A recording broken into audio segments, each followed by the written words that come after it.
Welcome to the Jungian Anthology Podcast from the C.G. Jung Institute of Chicago. Healing Cinema, Birdman, or The Unexpected Virtue of Ignorance. Dan and Judith are going to introduce the film, so I don't need to say anything else about that, and their bios are available in the show notes or previous episodes. I do want to say that we've had a longtime staff member, Danielle McMahon Griffin, leave the Institute in January, so we'll miss her, of course, and in the meantime, we're just a little busy around here, so I'm trying my best to get back to our twice-a-month schedule of episodes, so we'll see. Hopefully I can do that, and if not, if it ends up being once every 3 weeks or 4 weeks, sorry about that, and I just appreciate your patience. I just want to say also, during this episode, Dan and Judith talk about Mark Sabin's book, Two Souls, Alas, Carl Jung's Two Personalities and the Making of Analytical Psychology. And we have an interview with Mark from December, so if you want to learn more about that, you can just go ahead and look at that episode. Okay, so now let's jump right in. Now, I want to start off by saying to this audience that perhaps unlike our other films, whether they have seen it or not, they may benefit from the podcast. And because I've talked to people, about my ideas about it, and they said, well, they may even have seen it and not really taken it in, right? And then after we talk about it, they get excited about going back to it and seeing it from a different perspective. So, whether the audience has seen it, this movie Birdman by a wonderful director, Inarritu, or not, I think, this will be an opportunity for them to see it from a different perspective. Right. Not only a different perspective, hopefully, that they'll learn something, but also a depth perspective. It is amazing, isn't it? Dan, you and I have talked about this, that multiple viewings just open things up and are talking about it with each other.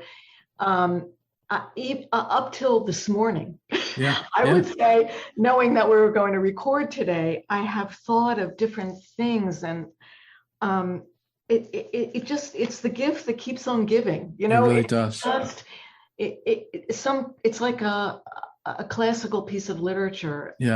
It just, as having presented on this film a few years ago on trauma, I missed completely this other way of looking at it that I've come to, that I hope we get to talk about, which is more the wounding of the masculine in patriarchy. So that I agree. It just, if the love is there, to continue to see it and think about it, it is astounding to me. I think what you said about the depth, I think, is so important. We tend to get in the film industry, in our country in particular, I think we get inundated with, I think what Inarritu was trying to get at is that too many films where you don't have to work, you don't have to go in depth, you just, you see it and you go home and oh, that was pretty, or that was exciting, or that was, but there's no depth to it. It doesn't draw you into it, right? Right. He is, and I heard an interview about it. He with the interviewer said that, in the interviews made the comment, are you talking about artsy films or something like that? And he says he hates that. He says these films are about life. If you categorize it, as art, you're moving away from the grit and the blood and the earthiness of a film, right? Films should be about life. If they're not about life, then it's not going to feed you. It's not going to nourish you. Right. And that is a point of what the film is about in terms of film versus theater, highbrow, lowbrow. Yeah. Speak to the masses, or that's a judgment right there, doesn't it? Yeah. My part. the lowest common denominator. I mean, most people, I would say, maybe this is my prejudice, but most people go to films to be entertained and, like you said, to get a thrill, instead of the way John Beebe talks about looking at a film, which is film as active imagination, and having your own complexes get triggered by watching a film. The viewer is part of the film experience, just like a reader is part of reading a book. Yeah, absolutely. So and it's just along the point, the multiple times I've seen it, and the deeper I got into it, the more I could feel it, which is very interesting. There are parts that I just laughed out loud for minutes that I didn't laugh the first time I saw it. I mean, it's a comedy, right? Yes, it is. But there's also a scene that I was in tears. And I'll comment on that when we get to those scenes. Good. I want to hear about that. Yeah. But the range of emotion that over time and over multiple viewings, I was able to really feel this film and fall in love with it. Yeah, but isn't that a parallel to Regan's character? It really is. He becomes more related, more connected, more feeling. Yeah. He's able to grieve. Well, we're jumping ahead, but that is absolutely the parallel to the film. So that's so beautiful to hear as a man. You say, but as a woman, I could absolutely know what you're talking about. Yeah. Good. So do you want to go through your summary? Yeah. Good. Here's the summary of the film. By the way, this film, for our audience, as they may know, it won 4 Oscars: Best Picture, Best Director, Best Original Screenplay, and Best Cinematography. And there were other nominations: Michael Keaton for Best Actor, Edward Norton for Best Supporting Actor nominee, and also another Best Supporting Actress, Emma Stone, who plays the daughter. So the summary is a washed-up, aging film actor, who once played in an iconic superhero in a comic book franchise series of blockbuster that was made into blockbuster films, struggles with titanic doubts and insecurities. It drives the film, doesn't it? In attempts to recover, I would say, his self-respect, his family, his career, himself, almost like a form of redemption that drives the film. In the days leading up to the opening of his stage adaptation on Broadway of the Raymond Carver short story, What Do We Talk About When We Talk About Love? I feel like crying one right now. Yeah. I mean, he's dealing with absolutely core human values. Yeah. And the fact that it opens up with this epigraph from another, like, you knew this poem, it's called A Late Fragment by Raymond Carver. Yeah. And he has these absolutely gorgeous lines on the screen as an epigraph. And did you get what you wanted from this life? Even so. And the answer is, I did. And the other voice says, and what did you want? And the voice and the words are, to call myself beloved, to feel myself beloved on the earth. That is so powerful. Oh my God. Now, I fell in love with Raymond Carver years ago. His short stories and then his poetry. And I was aware at some point that he had cancer. And I knew he was publishing a book of short stories. And then after he died, then I went back and read some articles, or somebody was interviewed about him, and he had written that was a poem, and he had written that just before he died. And it was one of his last entries. Wow. You know what that makes me think of? This is kind of off the topic a bit, but during 9/11 in the towers, people were calling home and just saying, I love you to people, knowing that you might die. Yeah. many of them did. So yeah, I think we get, well, it's a real commentary, isn't it, on our culture that we get caught in over consumerism and all that other BS, and overlook the core value of love. And that's what this film, I think, is ultimately about. Yeah. So one of the first images we see is of a meteor. Now that's my take on it. Which is interesting because I read a review and they said they thought it was a rocket or something like that, and I said that was not my. Now I'd seen that image I told you at the beginning of The Revenant, his subsequent film. Yes. It made so much sense to me that it was be a meteor that was crashing down to the earth, because it's emotionally what Regan is doing in this story, right? Yeah. Well, actually, I found an interview too, where Inarritu says it's a meteor, and he does. Okay. Yeah, and he's asked about it, and he says he doesn't know how he came up with it. He said that it's interesting that he's used it in another film too, right? He said for him it was, quote, an image of an inarticulate feeling, and to me that gets at what Jung says about images, that they hold feelings. Yes. And when during his confrontation with the unconscious, where he says in MDR, in Memories, Dreams, Reflections, he says that it was important for him to get the image behind the feelings so that he could contain the feeling. So I thought that was an interesting, Inarritu way of putting it, because it does kind of echo what Jung is saying. And also we see the meteor at the end of the film too. So it's an important image.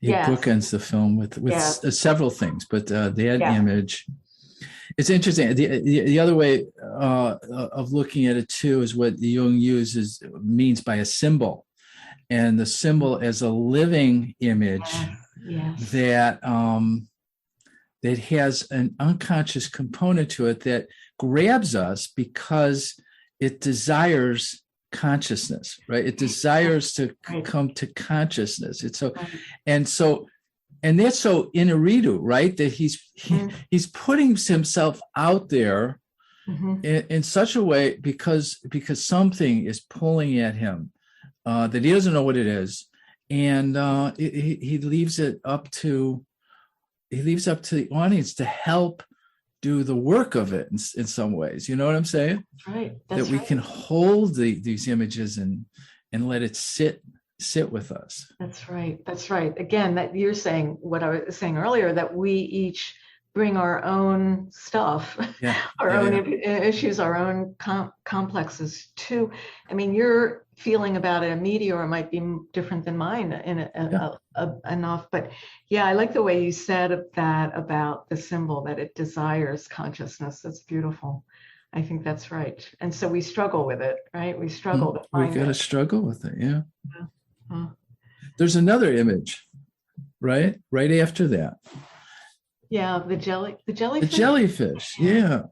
It's an interesting contrast. It is. It's a real interesting pair of opposites. Yeah. Because the meteor is in space, in the sky. Jellyfish are in the ocean. Yeah. These were beached jellyfish too, yes, right? yes. And so they look really large. They look huge. And not very colorful, what you think of a jellyfish look like in the ocean, but very interesting. But they're dead. I think that's interesting. They're dead. They're beached. They're,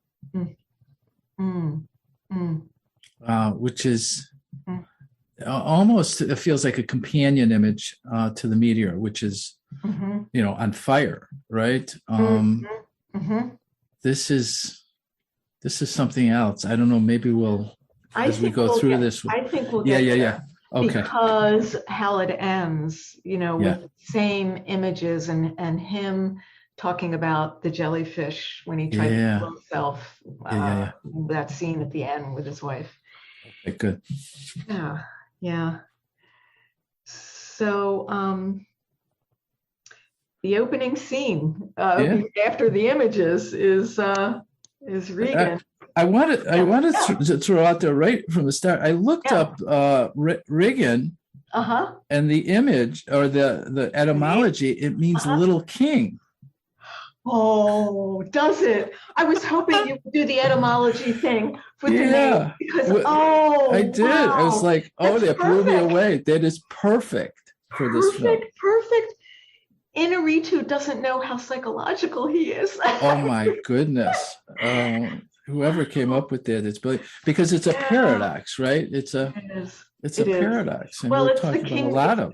Yeah, it's like when Cowshed talks about the king baby, the whole king baby, which is all through this film of that combination of innocence and inflation. Yes. And so the fact that it's Little King, that's perfect. Yeah. Well, and the first image we come to, I mean, past the jellyfish and the first image of Riggin is him sitting there, elevated, right, in a lotus position in his underwear. And apparently, Inarritu said that that's the first image he had of the film. Oh, wow. Before the rest of it was fleshed out. That's the image. Oh, wow. That's just, I got the goosebumps to think that it starts with that, Yeah. And we see his back, which I think is important because there's so much shadow there, right? That the voice, that's the Batman's voice is the first voice we hear, internal voice of Regan.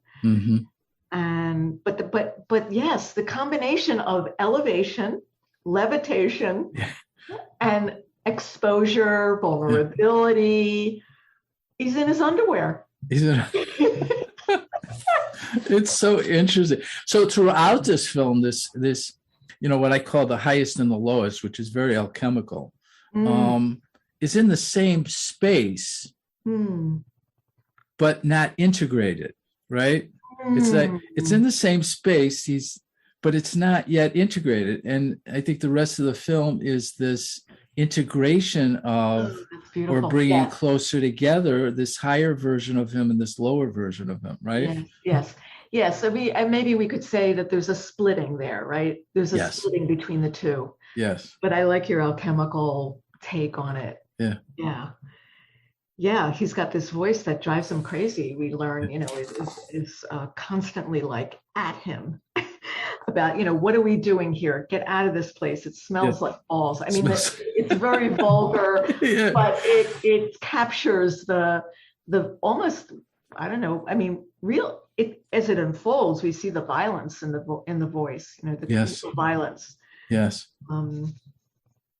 I read an interview with Inarritu where he says at some point, all of us have our own Birdman. Once you discover or become more conscious of your Birdman, excuse the language, he says he's fucked, meaning Birdman is fucked. He's just a naked little bird. I try to keep him in a cage. I love that. Isn't that great? But I love that. I mean, you and I would agree that everyone in some way has their own version of that. It's the inner predator, it's the inner critic, it's the inner persecutor that Cowshed talks about. I think it's more difficult, than Inarritu is intimating to. It's not enough to keep him in a cage. Yes. I think we have to work at identifying it and not necessarily integrating all of it because it's at the archetypal level, but it's work. It's constant work to keep them in that cage. Yeah, this is interesting to think about. What comes to me is that, first of all, there's the progression or trajectory that the character starts out as a voice, that the personality starts as a voice, and I'm just coming off of a book that I read that I love. It's called Two Souls Alas. It's by Mark Saban, and it's about Jung's two personalities. And one of his premises is that Jung's genius was that the personification of our inner personalities, the personification, and how he did that in active imagination, it provides the tension of the opposites and the idea of the transcendent function, and the movement to a different level of consciousness. But so in the film, he goes from a voice, and then at precise moments, now the Birdman is, now you could see him like he's now becoming this slowly personified. Right. That's significant. That is I agree. That's a very significant moment when we actually see Birdman. He's not just a poster on the wall. The dressing room. We see him at the point of a really important point in the film where he's either going to, we'll get there. We'll get there. Right. It's really important. So go ahead. Well, I was just going to say, in another interview, and this follows up on your quote, he said to an interviewer who was asking him about this film came out of a period of creative frustration because he had just finished four films, and he found himself depleted, and it was a very difficult time for him. So this particular film, it was more personal. Right? It reflected his personal confrontation. This is what he says. Inside me, there's a chronically unsatisfied guy who is always telling me that nothing is ever good enough. I finally got to the point where I just said to this guy, who the fuck are you to tell me this is wrong? This is all that I can do. Wow. He says, it took years of meditation to recognize who this internal dictator was. And it wasn't until a few years ago that I thought, this has the makings of a movie. Isn't that something? Yes. So along those lines, we'll get back to the film, but along those lines, I just read something too, Dan, in another context, but there was the naming of this something that I think is very relevant here. An analyst calls what the artist needs as adaptive grandiosity. Adaptive grandiosity. I like that. We need that to create. Yes. If we don't think that that what we're doing is important as an artist or as any kind of artist, you can't create, because of what Inarritu is saying, that there is this part that is telling us we're not good enough. So inflation, the film is all about inflation and humiliation.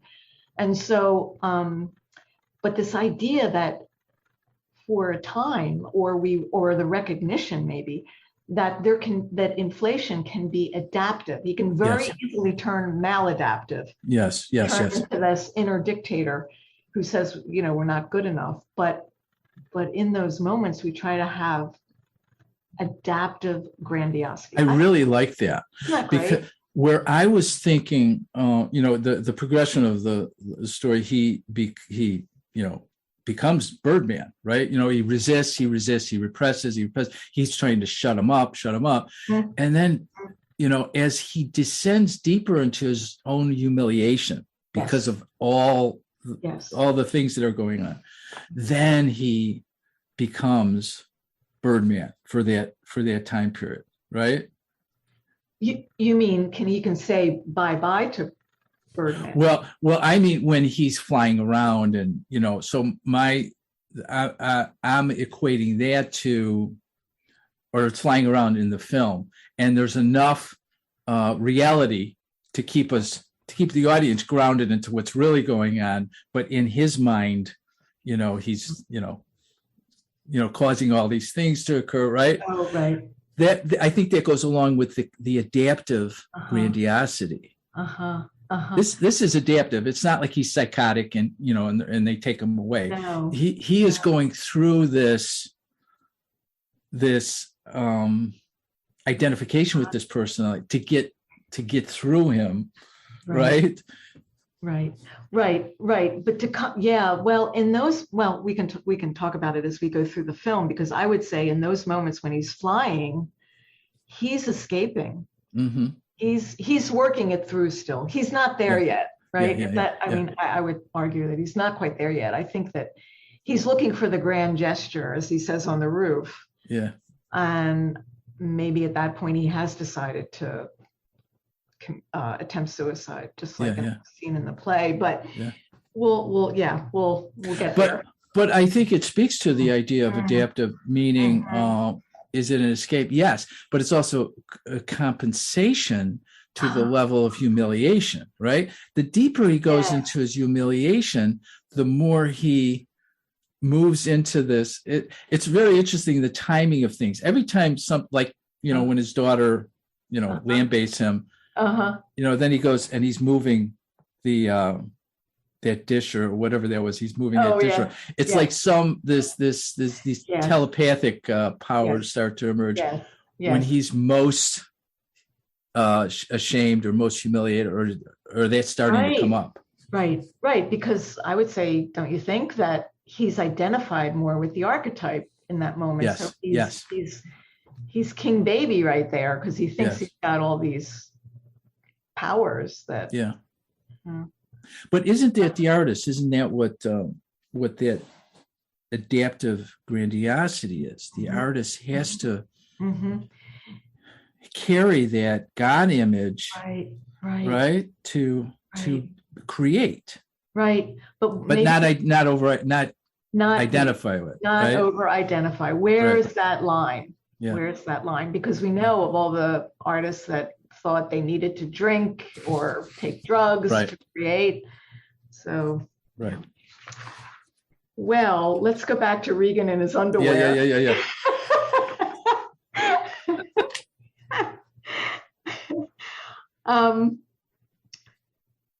This little king. Then he goes he hears the phone, or his daughter's phone on Skyping him, and she's at she's trying to get flowers from him. These flowers, there's a wonderful image, right?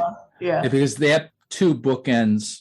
Yes. The beginning and the end. And it's interesting. The flowers that he wants are alchemillas. Alchemillas. Which is very alchemical. Yeah. Right. The alchemillas, the literal translation is lady's mantle, and it's the alchemist said that the moisture from the plant that emerges they called moon water. It was and the mantle protects the elixir as if it was in her womb. Oh my gosh, one feminine image after another. Isn't that lovely? And the moon water was needed for the Philosopher's Stone. It's just wonderful. Well, that to me, that's beautiful. Thank you for looking all that up. It's just gorgeous imagery. To me, that validates almost the importance of the daughter in this film as an anima figure that is a thread through the whole film, and that's what he's working toward. That's what and that's the point where he gets to. Yes. Feeling, and the two of them, of course, get there, but also within himself. Oh, that is beautiful imagery. And she, of course, doesn't get it. She's furious. She's carrying a lot of anger in this opening scene, isn't she? Yeah. Pissed. Oh my! She's just rageful. Yeah. She hates the job. She hates it. Yeah. She's it's so interesting. And of course, what she brings back are what he hates, roses. And I don't know what to make of that, but the theme of him hating roses goes all the way through to the end, I think, of the film as well, because it's mentioned throughout, right? Oh, I didn't catch that, but I would say that the rose, I think that's Aphrodite's flower. So, that's interesting. That's interesting. Yeah. He may just hate it because that's what that usually gets. Like at the end, the room was filled with roses, right? And he just, in theater they get roses all the time, right? Yes. Huh. But there is a real I would say a real anima progression here with his development of his feeling function and his ability to connect. I agree. Yeah. What can we say? Can we comment on the drums throughout the film? That the music to this film was wonderful. The drum solo that just set a pace and then of course the Rachmaninoff where he's soaring to that I love. Yeah. But and also the shots of hallways. I thought that was, they're backstage in hallways. I came upon a review, Dan, that linked that to the Labyrinth of King Minos. Oh wow! Icarus. Yeah, isn't that interesting? I would have never thought that, but the labyrinth of hallways in the back. Yes. That is so interesting. And the big thing about that Inarritu had up front was that this film had to be one shot. Oh, I mean that was early on, and I told you he had a meeting with Mike Nichols or a dinner or something, and Mike Nichols was trying to talk him out of it, and because he didn't think it would produce the comedy that he wanted to produce, but he stuck with it. And although there's actually 16 cuts, you can't see them, or it's very difficult to see, but he wanted to give the impression that we were within his ego, that we were trapped or contained, or in this ego that is descending into this abyss, world, and he wanted us to feel that, and I think he did a good job of that. Yes, the kind of claustrophobia of that.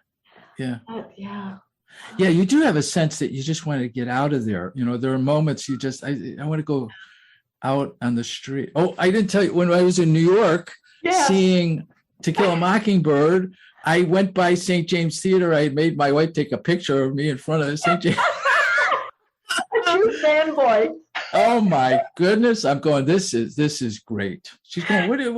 What is it about? It's.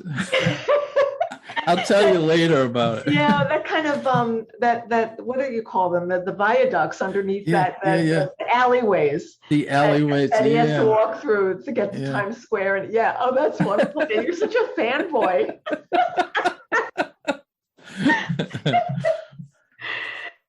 Yeah, but you're right. This we were right with him.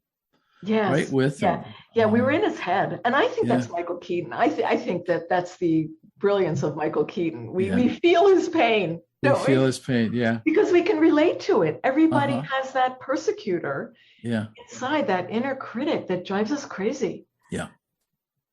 And the more we were with him, the more heated up the situation gets, the more heated up the vessel is, the more heated up, with frustration, humiliation, it's one humiliating thing after another. Like the image of the meteor, this heating up, right? And I think the path to identify is both the humiliation and the desire for the redemption. The desire to work it through. Yeah, that we can feel too. He's driven, he's tortured by his insecurities, but he's so driven to redeem himself and have and feel and wanting to feel respected and validated in his acting ability. And so, and one of the components of this redemption is that he didn't know what he was doing. Right? It's the unexpected virtue of ignorance. He was coming from the film world to theater, and there's something about him not knowing what to do, right? That contributed, right? That's like analysis. Part of it is the not knowing where we're headed, where we're going, and the analyst has to sit in that not knowing with the patient, so that because, and I think that's a big component of Oh, yeah. of his journey.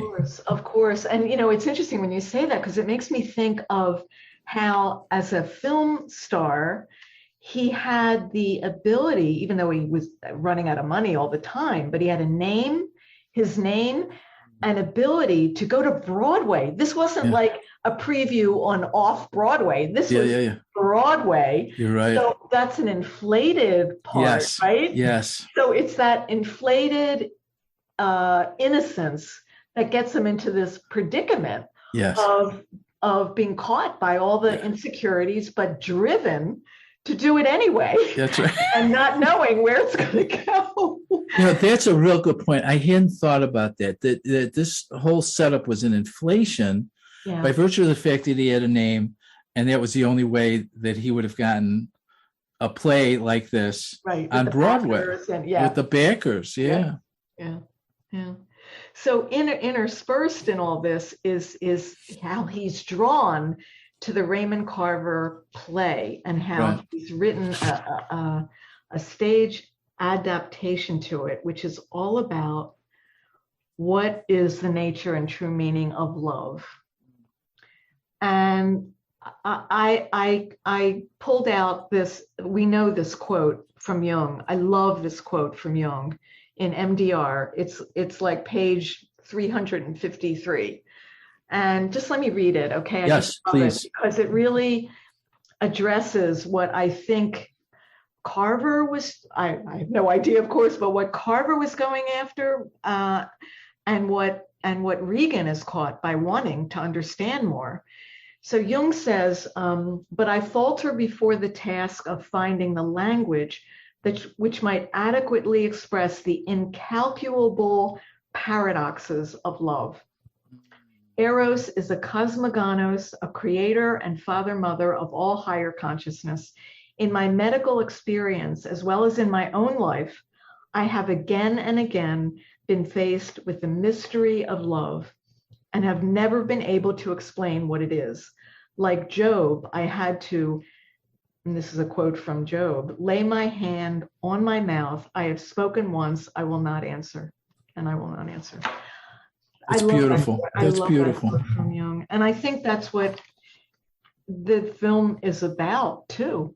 What I think you're right. is love, and because if it's about anima development and connecting with others and connecting with ourselves, that's the Eros that we all need and want. And I think Carver, I think one of the reasons I fell in love with Carver is he, in a very brief way, in his short stories, took very difficult subjects and managed to work them. And his stories are all about imagery, to work them into symbols that find resolution. I think in this particular story, he was truly trying to get at, through his characters, what love was, and there was at least two different versions of love, right? There was the jealous husband that was willing to kill himself and failed at that, but was willing. And the character, the wife, that said, oh, he must love me. He was willing to. He's willing to die, right? But then, he was threatening her too, right? Threatening her, is willing to kill, right? And then the old couple in the hospital, right? Yes. That he couldn't see his wife. Yes, the tenderness, right? Yeah. Well, the more Dan, the more I thought about this film, the more I watched it, I realized that what he's really, to me, what he's getting at with these two versions, like you say, of love, is to name the version of love that is active in patriarchal culture, which is to equate crazily love with violence. I was reminded in watching this film again of a quote by O.J. Simpson that he said years ago, and this is it. It was on my refrigerator for a long time because it was so knocked me out. He said, what if I had killed Nicole, his wife? It would mean that I really loved her. Yeah. And that is in the Carver story. And that is how love has been equated somehow, again, psychotically, with violence. Violence. Yeah. And it's all through the movie. Yeah. When is in an upcoming scene, when his ex-wife comes back to the dressing room, and she's worried about their daughter, and he says to her, "Remind me again why we broke up?" And she says, "Because you threw a knife at me, and an hour later you told me how much you love me." Yeah. That's an exact parallel of what's going on in the play.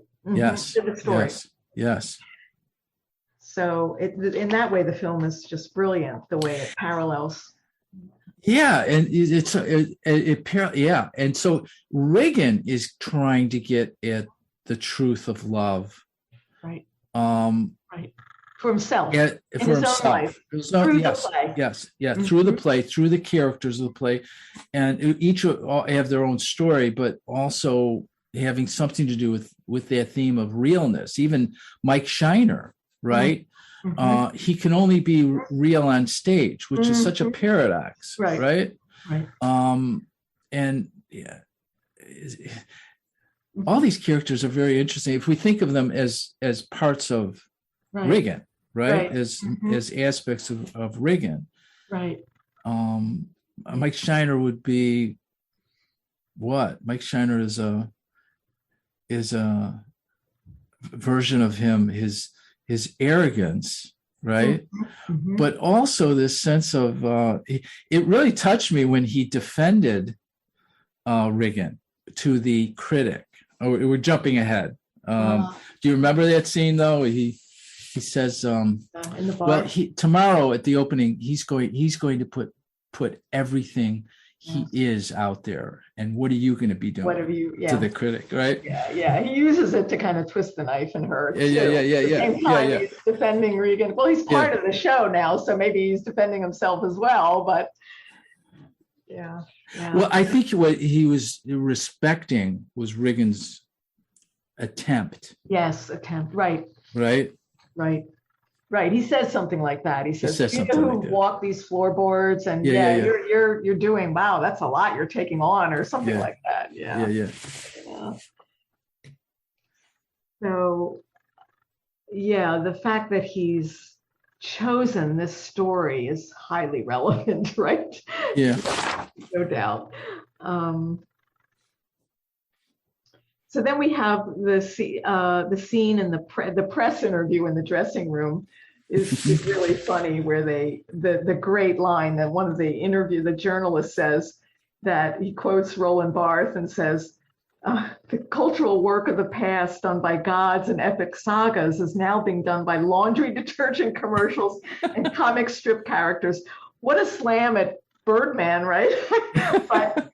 But still, and that's where Regan in that same scene mentions Icarus, which will be important later on, right?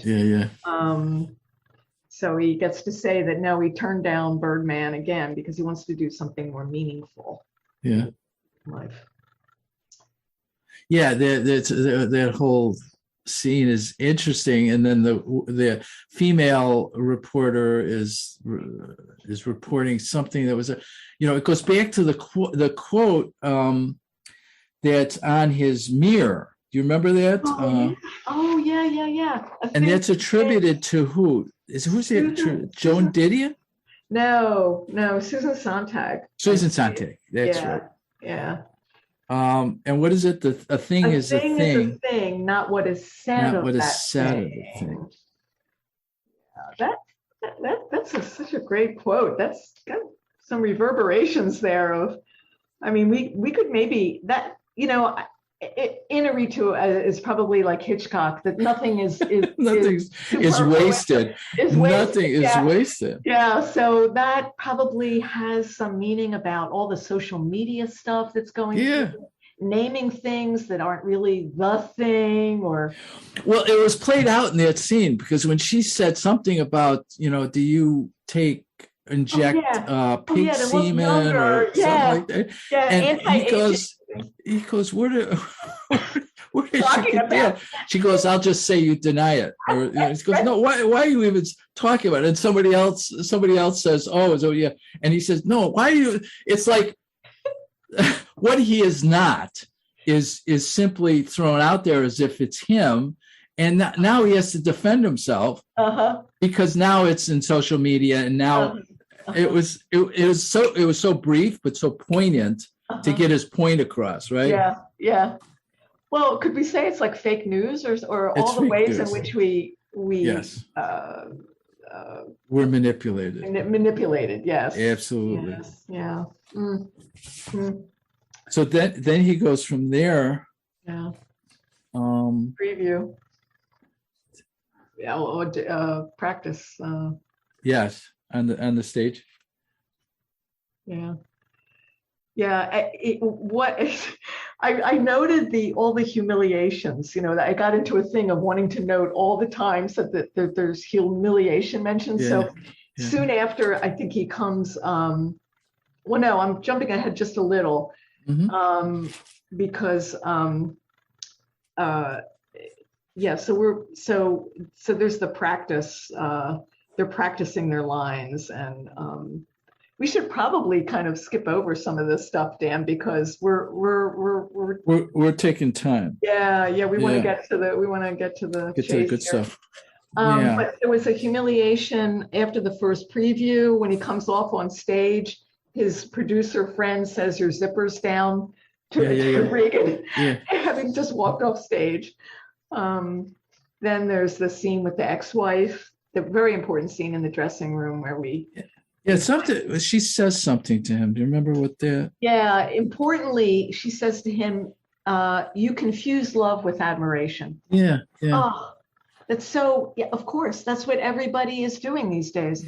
They want, I think I told you earlier, I said validation in form of likes now is the new sex. Yeah. It's the new form of sex.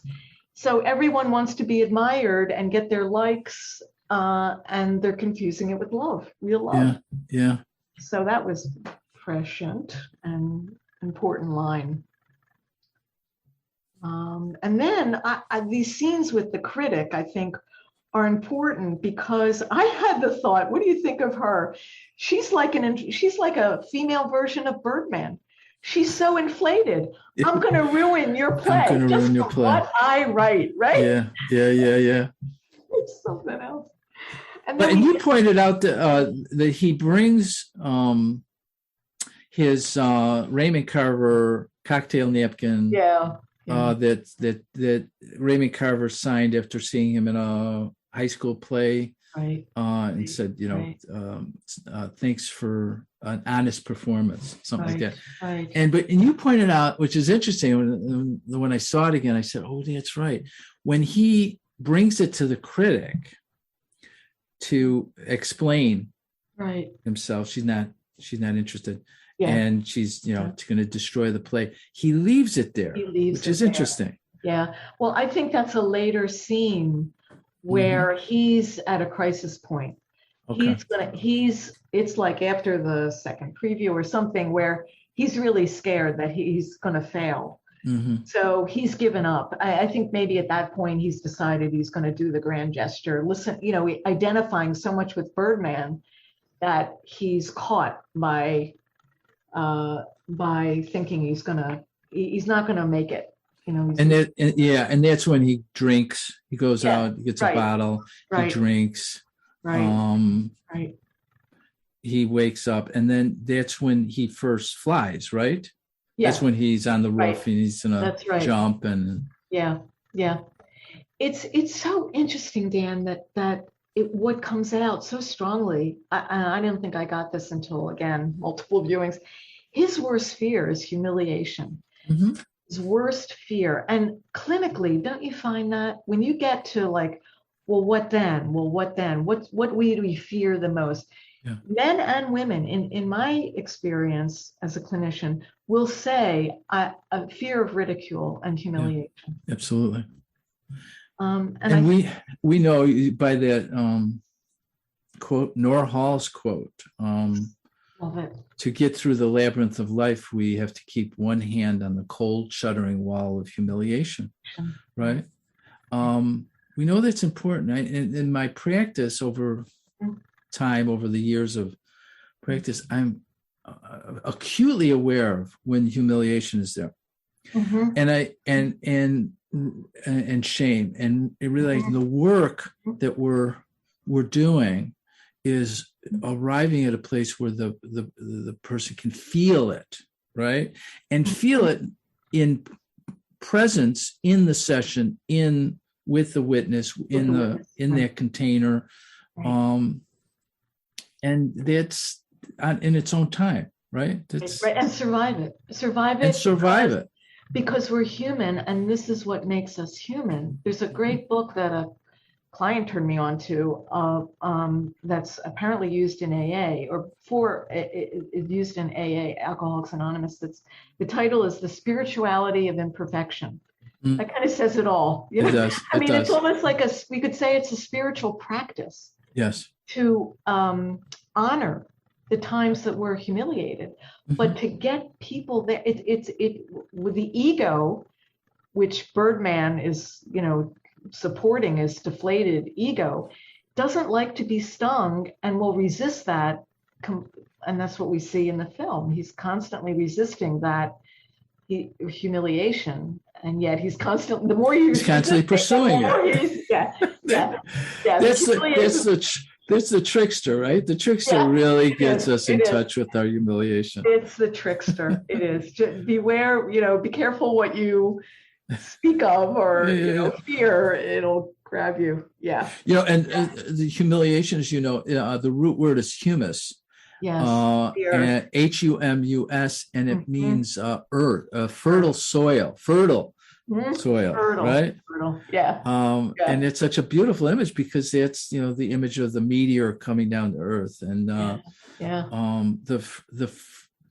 fecundity, right, of this place, right, of this the venue of this theater, the venue of this play. There's this idea of the ritual that we offer. We have to offer ourselves to this process of humility, because initiation, right, has a humiliating component to it, doesn't it? It has it gets us in touch with our shame.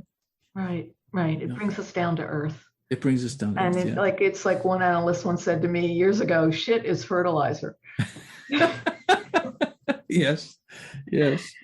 And interestingly, which had never occurred to me except for after multiple viewings, is that with the play, the scene acted out 3 times in the film. The scene in the hotel 3 times, and the scene that's acted out that he adapts is only spoken about in the play. Yeah. So Eddie, this character, this ex-husband of one of the characters who wrecks all this violence, is not a character at the kitchen. Not in the story. It's not. It's not in only the story. Talked about. Yes. So Regan creates Eddie, a whole scene around Eddie. Yeah. So he completely identifies with Eddie, right? It's a really good point. Yeah, it's just so as if he has to work this through because he threw a kitchen knife at his wife. Right. He has to work through this character. Yeah. That's within him. That what is this love? Is this does he have to arrive at that moment of complete humiliation when he's told he's not loved, right? Which is really what that scene's about. Right. It is told that he's not loved. And also, I would say, Dan, that I think the crux for me is the words to that last scene, which is, I just want you to love me. I just want to be loved. I've tried to want you to love me. So, and the play ends there with his, bungled attempted suicide. And so to me, that what we're witnessing there is his complete, not only humiliation, but his ability to be vulnerable, needy, and show how dependent he is on the other. He wants to be loved. He wants to feel beloved. Yes. So I think to me, this is the great secret in our culture, that men, I'm generalizing here, of course, men have great difficulty acknowledging their dependency needs. Yes. Yeah, I agree with that. Yeah. They deny them, and then they turn violent. Yeah. They turn violent. If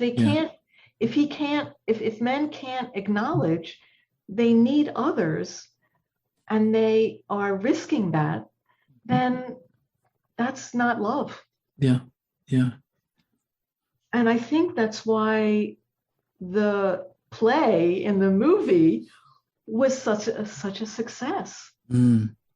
That he's completely stripped bare and says these lines to the audience. And like I said, I had not seen that on the first 3, 4, 5 viewings of the film. It just clicked in. That's very interesting to think about that. Yeah.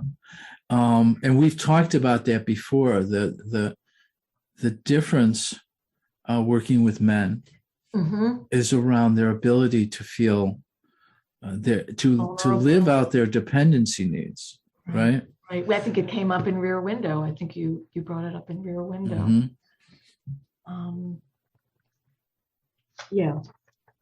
That's. Yeah, we talked about this idea of him shooting off his nose, which is such an interesting change in the story, right? So he shoots his nose off in the movie, and so the saying that came up for me, the adage, it really has historical origins, is to cut off one's nose to spite one's face. Yes. And the meaning or one of the meanings they came up with is when you try to hurt somebody, you're actually hurting yourself. Right?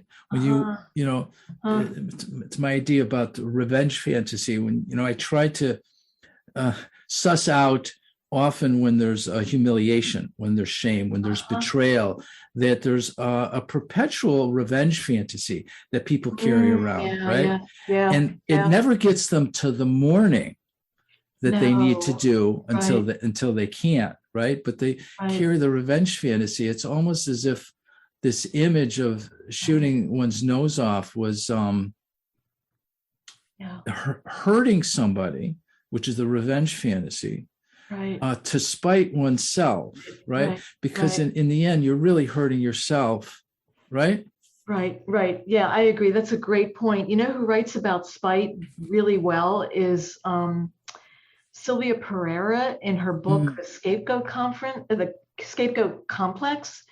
She says that when we spite, we deny our own needs. Yes. Okay. So that's what you're saying. Yeah. I also, when you mentioned that to me, I also thought of the whole adage or cliche of looking down your nose at someone else. And that also signifies a kind of inflation. Yeah. Inflation. So if he shot off his nose, he can't do that anymore. Can't look down at. Yeah. Yeah, I like that. Yeah, I think they're both relevant.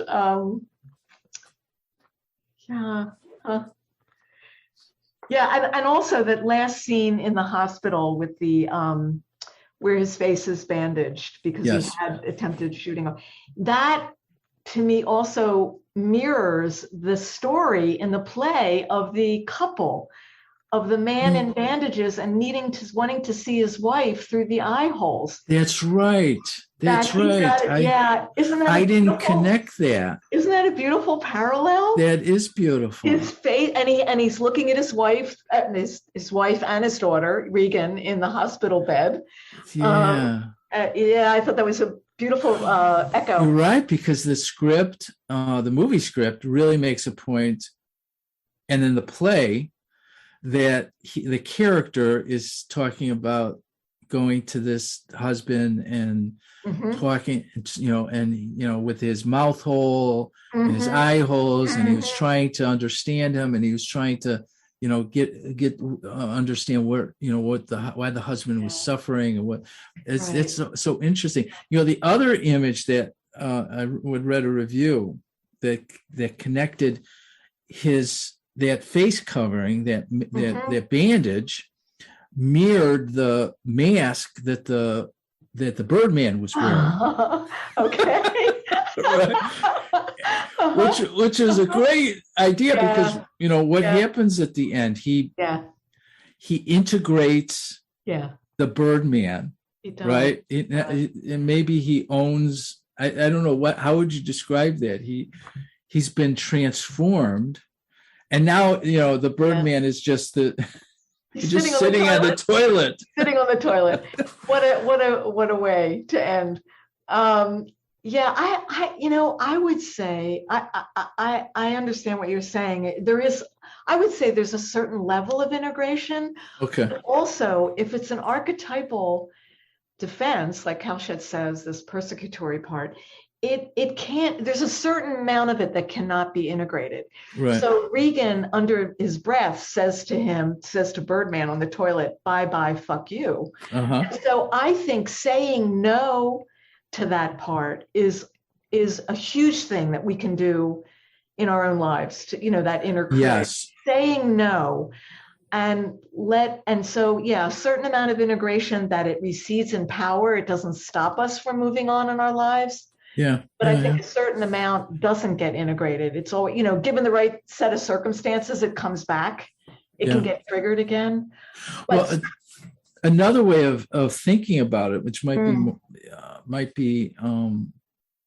make more sense, is that the archetype is mediated. It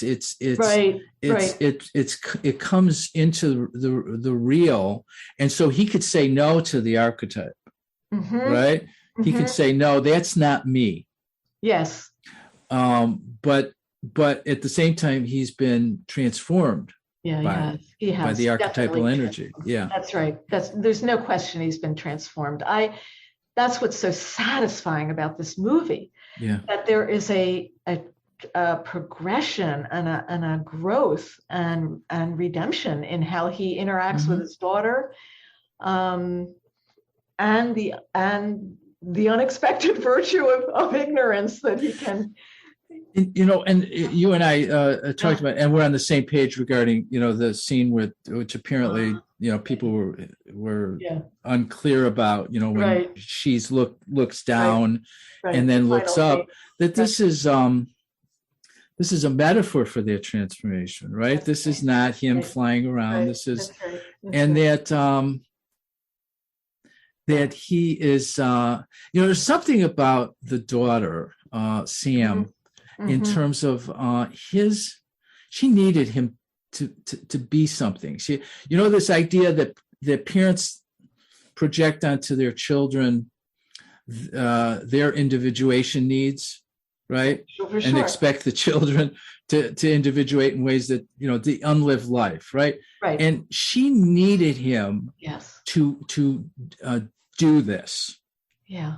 Even as she's telling him not to, right? Even if she's wondering, why are you doing this? Important. Yeah. You're not so. I mean, when she says to him, very articulately and very beautifully acted, "You're not important.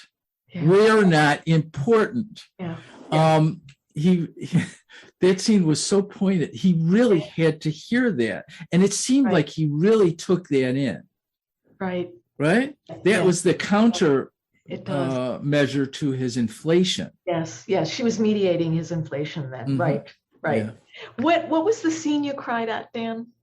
Oh, the scene with the wife, when it was the opening, and he was laying in his dressing room. It was mid at intermission, right? And she comes in, and he just bears his soul, and that's the scene where he tells her, the night they had this party, and he's having sex with somebody from the party, and she threw everybody out, and And he tells her, that he tried to kill himself. He went into the ocean, and then he gets attacked by all these jellyfish.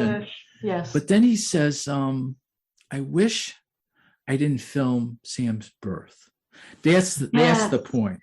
Yes. I was not present in my life. I was not present. And I just broke down. Oh, wow. Because just, watching the entire film, and at that moment, for him to own, really own and be able to express that he was not, and to really feel that regret. You're feeling it now. I can see it. It's the audience. Oh my goodness. The viewers don't know that. The listeners don't know that, rather, but you're reliving that. Well, and part of my work, in hospice has been to deal with people at the end of life, in which this what they're either dealing with or not dealing with, but is coming up in either case are their regrets. Right. You know what I'm saying? Yeah. And it gives them the opportunity to become real in those moments when we can accept our human failings. Except for Reagan, he failed at his marriage. He failed at being a father, but his redemption is in that moment, owning all that, right? And it's like he did this not only for himself but for his daughter, who at the end of the film can experience him differently. And there's something he finishes that she needed him to finish. Does that make sense? Right. That's beautiful, because that reminds me of the scene with Mike where Mike says to her, "What was so bad about what your father did to you? Why do you hate him so much or something? Mm-hmm. Why are you angry?" And she says, "Well, he tried to make up for not being there by telling me I was special." And so there's this inflation that she's rejecting. Yeah. Right. She's rejecting that kind of maladaptive inflation. Yes. We say. Yes. Maladaptive grandiosity. And that's beautiful, Dan, that it's like what we try to do. We try to heal our parents so that they can be there for us. Yeah. So she also needed him to work this through. She did. There was a stuckness in her, which is very interesting. This, why is she here? I mean, what is her life about? Well, she's stuck here at this theater with this play, with this job, and she needs to move on. She doesn't know how to move on, and her relationship with her father is important for her moving on, right? Yes. In some way, and it's just so beautifully rendered. Yes, that last scene, which I think I told you I read that it came to Inaritu in a dream. It's exactly, I agree. I don't know why people don't see that. They want something concrete. They don't get that it's a metaphor. It's what his body experienced with his daughter, that he's flying. Dreams about flying are not necessarily inflated dreams. They're freedom. Right. They're freedom and love. And so it's such a gorgeous ending that they could both laugh and smile together. Yes. And you can hear the laughter, right? Yeah. The screen goes blank, but you can hear her laughing and laughing. It's gorgeous. I downloaded the script. Now, I know the scripts that are out there could be various versions of them, but the script had an interesting, had that ending, but it had an interesting little twist, because when she comes in to see him in the hospital room, she's carrying lilacs. She offers him lilacs. Yes. In the movie script, it was the Alchemylas that she didn't get him the first time, which is interesting to think about. I thought lilacs were perfectly appropriate because it's an image of spring and renewal. Right. But to at least in one iteration, he was imagining that she would actually bring the flowers that he originally wanted is Yes. also would be interesting, right? Yes, but you know what? It makes me think that maybe with all that feminine imagery of that flower, the alchemy, Yeah. maybe he doesn't need He the doesn't need symbol that. anymore. He He's doesn't got need. the real relationship with his Yeah, daughter, yeah. and the spring flowers of renewal is maybe more, I don't know, more appropriate. It's an interesting change, though, symbolically. Wow. Hmm. Well, I've told you before this that the phrase when we talked about trying to name what's healing for this, I think we Mm-hmm. captured what's healing for this movie, for this film, why we wanted to do a podcast on it. And I told you the phrase that I had come upon, which is the beneficence of humiliation, of humility, the beneficence of humility. I love that. I love that. It's a gorgeous phrase. And I would say for me too, the whole idea of wounded masculinity is really important in this film, to show that. And that's a theme throughout Inarritu's movies. I was thinking back to Beautiful with Javier Bardem, and to Revenant. All films having to do with death too. In Beautiful, he's dying of cancer. In this film, it's thinking about suicide. In The Revenant, he is almost died by the bear mauling. So death and humiliation are in the same realm. Right. Well, you mentioned before, like the whole death and rebirth theme in Alchemy. And initiatory experiences can have that component, right? I think you mentioned that earlier. Yeah. Well, is there anything else? No, I don't think so. This whole I in my notes I had noted this whole idea between the difference that Winnicott talks about, the differences between fantasy and imagination, and I think Jung would agree that imagination is more, in his view, what's the great phrase he uses in volume 6? It shows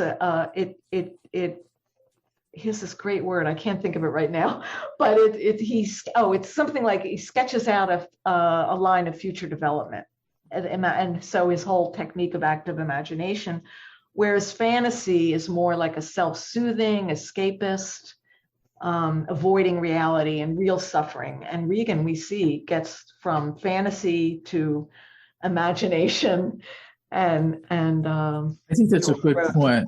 That's a real good point. And I think fantasy comes more from the unconscious, and imagination is the ego reaching in to the unconscious. I think it's coming at it from a different direction, because so much of our life is filled with fantasies, and fantasies that are affecting us that we're not even conscious of. Right? Yeah. And trying to get at those fantasies is important, but it is imagination, right? How often do you find yourself in a dialogue with a patient that, so let's imagine such and such, and let's go there, right? And that's so fruitful. It's like, right. Wow, it's grounded. It too. Yeah, right? Yeah. Hopefully more grounded, right? Yeah. Well.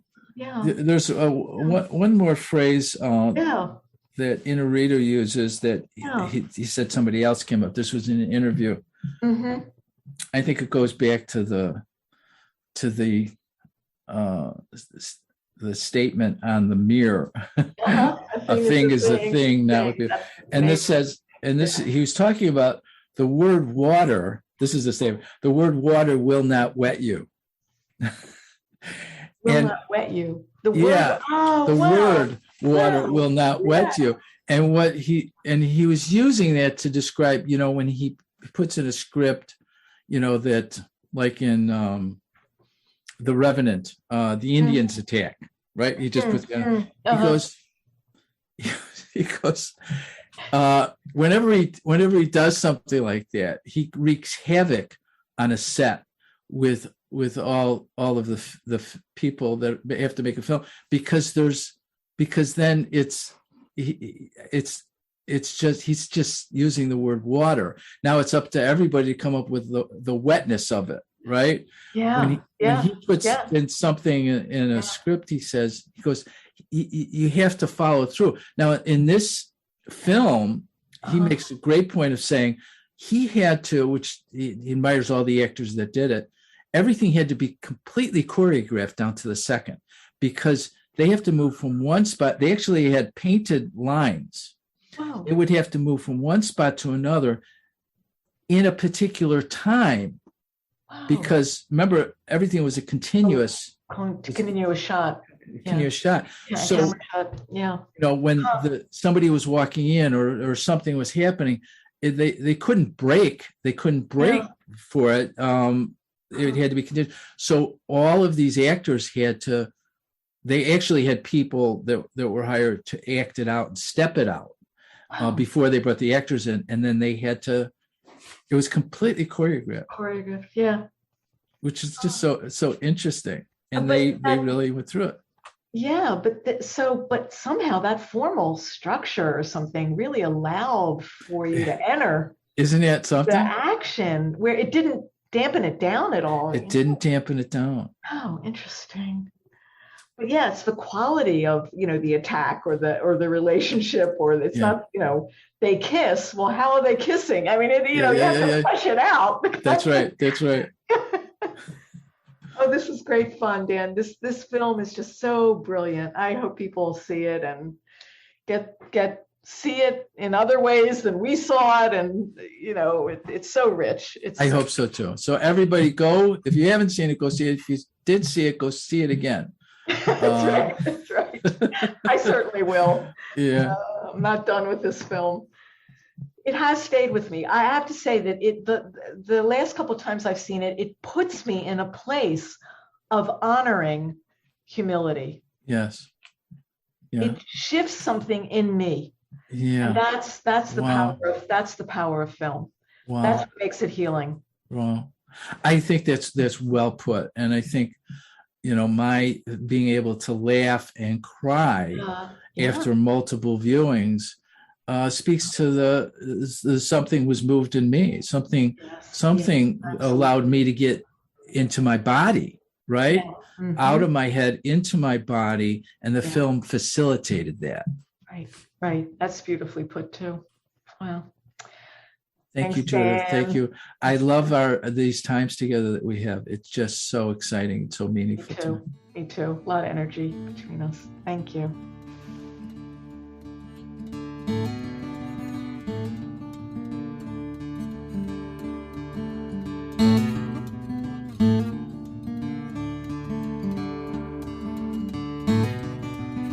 Thanks for listening. If you'd like more information about training programs, archives, this podcast, or to find a Jungian analyst near you, visit our website, jungchicago.org. Thank you to our 2021 donors who gave at the contributing member level or above: the Arlene M. Feiner Trust, Barbara Anand, Arlo and Rena Compan, Judith Cooper, Kevin Davis, George J. Didier, Mary Doherty, Carl and Patricia Greer, Ryan Mayer, Patricia Martin, Boris Matthews, Sue Rosenthal, Diane Sherwood, Debbie Stutzman, Lawrence Chad Tingley, Alexander Wayne and Lynn Kopp, Gerald Weiner, and Ellen Young. You can also become a supporter of this podcast by visiting our website, jungchicago.org. Thanks.